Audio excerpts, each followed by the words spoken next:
सचिनच्या आंधळ्या वडिलांवर आली उपासमारीची वेळ. घरात 18-20 व दारिद्र्य, म्हातारपणात एकच होता आधार, तोही नियतीने हिरावून नेला. दर्यापूर शहरातील अतिशय हृदयद्रावक घटना. प्रत्येक जन्मदात्याचा एक स्वप्न असते की त्यांनी आपल्या शेवटच्या क्षणी आपल्या मुलाच्या खांद्यावर जावं. मात्र नियतीला काही वेगळंच घडवायचं होतं. एकुलता एक मुलगा, तोही असा गेला तर त्या बापाने कसं जगावं? सचिनचे वडील दोन्ही डोळ्यांनी आंधळे आहेत, त्यांना काही दिसत नाही. मुलगा असं अचानक गेल्याने त्यांना खूप मोठा धक्का बसला.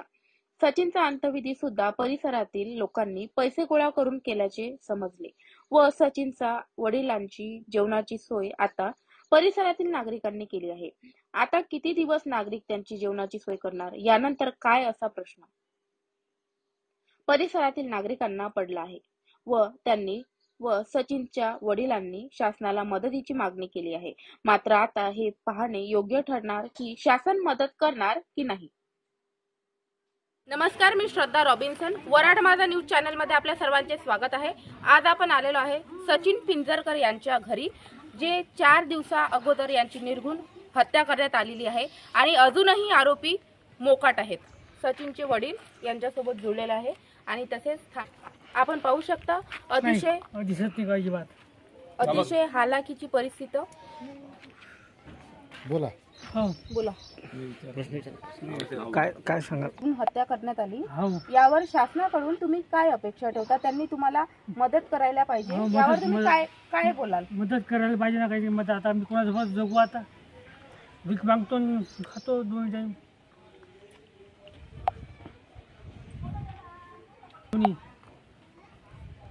कुठे गेलो तर पडतो रस्त्यानं.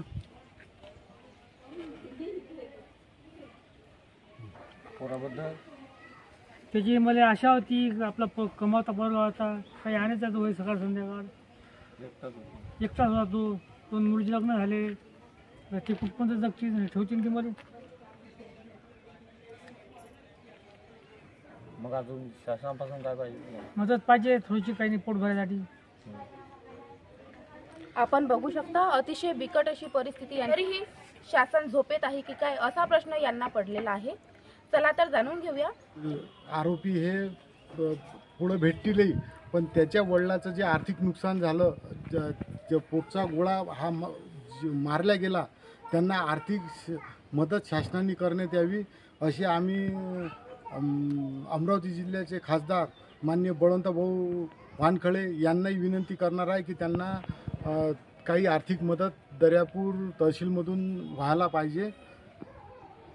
ह्यांचा अंत्यविधीचा कार्यक्रम आम्ही लोकवर्गणीतून केलेला आहे व सर्व जनतेने यांना आर्थिक मदतही केलेली आहे. परंतु आम्हाला शासनाकडून जे सरकारची योजना आहे 4 लाख रुपये आकस्मिक मृत्यू, ती मदत मिळण्यात यावी व त्याच्या परिवाराचा, त्याच्या वडिलाचं त्याच्यावर पालनपोषण होईल भविष्यात. कारण की तो घरचा करता होता, एकुलता एक मुलगा होता आणि आम्हाला शासनाकडून फार अपेक्षा आहे की शासन आमच्या त्याच्या वडिलाला मदत करतील. अवघ्या सचिनच्या खांद्यावर घराची पूर्णतः जबाबदारी होती आणि त्याच्यावरच त्याच्या घराचा उदरनिर्वाह चालत होता आणि त्याच्या अशा आकस्मिक मृत्यूमुळे त्यांच्या परिवाराला आर्थिक जे तंगी आहे त्यांना सामोरे जावे लागत आहे. आणि आपल्यासोबत आज जोडलेला आहे स्थानिक रहिवासी, त्यांचे शेजारी. यांना काय मदत मिळावी शासनाकडून? शासनाकडून आपल्याला आता पुढचं याचे जे हे आहे उदरनिर्वाह करण्यासाठी त्यांनी शासनाने मदत करावी.